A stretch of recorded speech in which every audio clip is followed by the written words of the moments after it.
Hello বন্ধুরা, আপনারা দেখছেন মাদার অ্যান্ড সন ব্লগ। আজকে আরেকটি নতুন লাঞ্চ থালি নিয়ে আপনাদের কাছে চলে এসেছি। আজকের লাঞ্চ থালিতে আছে সাদা ভাত, সাথে আছে আলুর বড়া আর আছে চিচিঙ্গে ভাজা। আজ হাজব্যান্ড বাজারে গিয়ে সেরকম মাছ না পাওয়াতে ছোটো সাইজের ইলিশ মাছ নিয়ে আসা হয়েছে।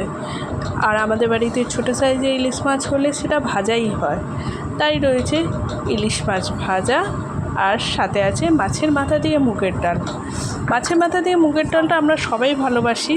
আপনারা ভাববেন না যে এটা ইলিশ মাছের মাথা দিয়ে হয়েছে, এইটা রুই মাছের মাথা দিয়ে মুগের ডাল হয়েছে। আর সাথে আছে একটা কাঁচা লঙ্কা, লবণ আর 1 গ্লাস জল। আপনাদের যদি এই ভিডিওটা ভালো লাগে অবশ্য করে একটা লাইক অ্যান্ড সাবস্ক্রাইব করে দিয়ে যাবেন। বাই। আপনারা দেখছেন রুদ্রনীর মাদার্স অ্যান্ড সন ব্লগের একটা মেম্বার। তাহলে আজকে আমি একটা চ্যানেলের নাম বলছি, সেটা হচ্ছে RN গেমার। সেটা খুবই ভালো একটা চ্যানেল, আর আপনারা লাইক সাবস্ক্রাইব করে দেবেন। আমি তার নাম এখানে লিখে দিচ্ছি আর তার চ্যানেলের লোগো দিয়ে দিচ্ছি। তাকে আর আমাকে লাইক সাবস্ক্রাইব দুটোই করে দেবে। তো এই অবধি।